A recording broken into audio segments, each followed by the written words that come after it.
और अब बात टीएमसी की। दरअसल दीदी इस वक्त दिल्ली में है और इस बीच एक बड़ी खबर यह आ रही है कि टीएमसी में बड़े नामों की एंट्री होने जा रही है।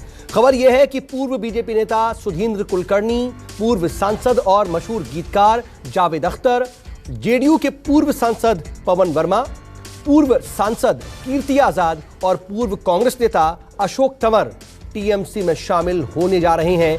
यह बात सामने आ रही है।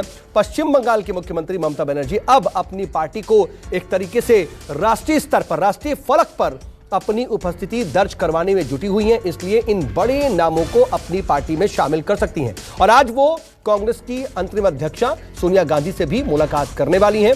ये बात आ रही है सामने। ममता बनर्जी त्रिपुरा में बीजेपी और टीएमसी के बीच तनाव के बीच ही सोमवार शाम दिल्ली पहुंची। त्रिपुरा में टीएमसी यूथ ब्रिगेड की अध्यक्ष सायोनी घोष की गिरफ्तारी के विरोध में भी सोमवार की शाम को टीएमसी के सांसदों ने गृह मंत्री से मुलाकात की थी और अपनी नाराजगी जाहिर की थी। 24 नवंबर को ममता बनर्जी का पीएम नरेंद्र मोदी से भी मिलने का कार्यक्रम है, जिसके बाद वो 25 नवंबर को वापस लौट जाएंगी।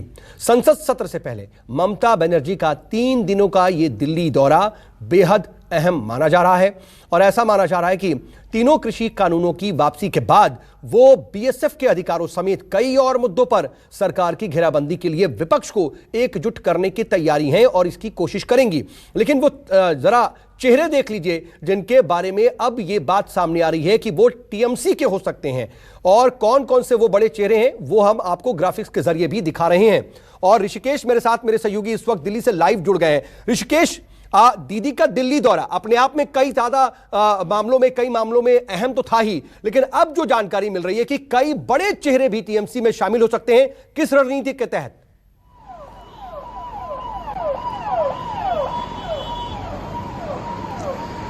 देखिए, बिल्कुल जावेद अख्तर जब भी ममता बनर्जी दिल्ली आते हैं तो मुलाकात उनकी होती रहती है, लेकिन सुधींद्र कुलकर्णी एक चौंकाने वाला नाम जरूर है, क्योंकि देखिए अटल बिहारी वाजपेयी के सरकार में प्रधानमंत्री कार्यालय के सर्वेसर्वा रहे 5 साल, उसके बाद फिर लाल कृष्ण आडवाणी के पॉलिटिकल एडवाइजर रहे।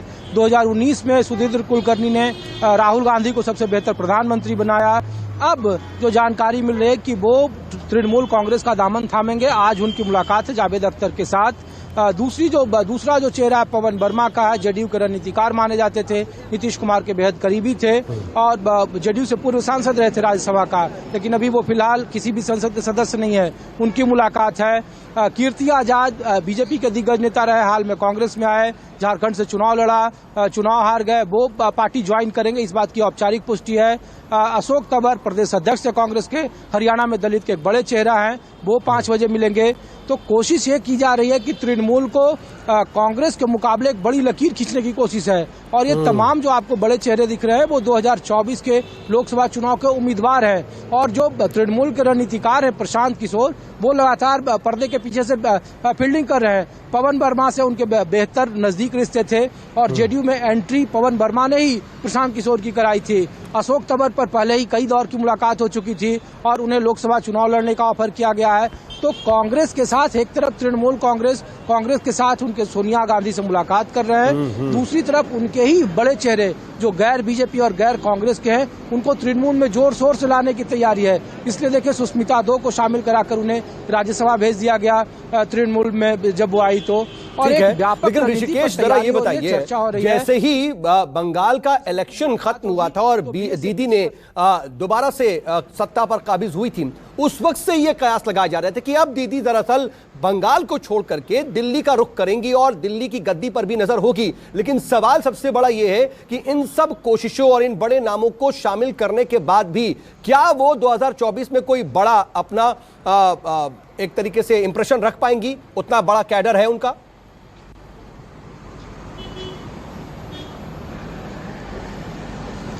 देखिए, यही बात राजनीतिक गलियारे में आम चर्चा है कि तृणमूल के लिए सबसे बड़ा कांटा कांग्रेस है और कांग्रेस किसी भी सूरत में तृणमूल को अपना बड़ा भाई या बड़े दल का दर्जा नहीं देगी।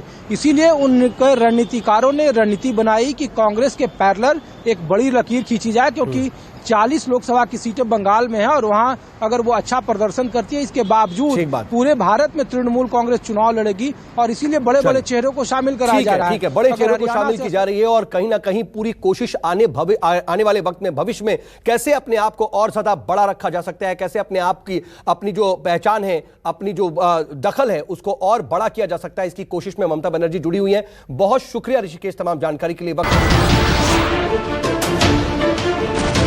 नमस्कार, मैं हूं मानक गुप्ता। अगर आपको हमारा ये वीडियो पसंद आया हो तो इसे लाइक और शेयर जरूर करें और हां, हमें सब्सक्राइब और फॉलो करना ना भूलें ताकि आप देश और दुनिया की कोई खबर मिस ना करें। तो जुड़े रहिए हमारे साथ और देखते रहिए न्यूज़ 24।